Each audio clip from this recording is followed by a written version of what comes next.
ঢাকা ময়মনসিংহ হাইওয়ের এই জয়নাবাজার এলাকায় এই আমাদের যে ইউটার্নটা, এই ইউটার্নের সবচেয়ে বড় সমস্যা হচ্ছে এটা অপরিকল্পিত একটা ইউটার্ন। অপরিকল্পিত অর্থাৎ এখানে আমাদের সাইডে অনেক জায়গা আছে, রাস্তার জায়গা অনেক বেশি, কিন্তু অবৈধভাবে অনেক বড় বড় গাড়ি এখানে পার্কিং থাকে, যার কারণে রাস্তাটা অনেক সংকীর্ণ এবং এই ইউটার্নটা অপরিকল্পিত, অর্থাৎ এখানে কোনো স্পিড ব্রেকারও নাই এবং এই ইউটার্নটাও অপরিকল্পিত, যার কারণে এখানে দুর্ঘটনা ঘটে।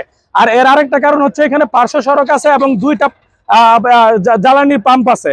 এগুলোতে যখন গাড়ি যায় উল্টা দিকে যেতে হয়, এই জন্যই মূলত এখানে আমাদের এই দুর্ঘটনাগুলো ঘটে। প্রতি বছর 150 থেকে 200 দুর্ঘটনা ঘটে এবং প্রায় 150 শতাধিক মানুষ মারা যায় প্রতি বছর। আমাদের মূল দাবি অবৈধ পার্কিং এখানে থাকা যাবে না, পরিকল্পিত ইউটার্ন করতে হবে। সেক্ষেত্রে যেটা করা লাগে, যদি স্পিড ব্রেকার লাগে স্পিড ব্রেকার অথবা অন্য কোনো পদক্ষেপ যদি থাকে এটা করতে হবে, অথবা কোনো কিছুই সম্ভব না হলে যত দ্রুত সম্ভব এই ইউটার্ন বন্ধ করে দিতে হবে। এটাই দাবি।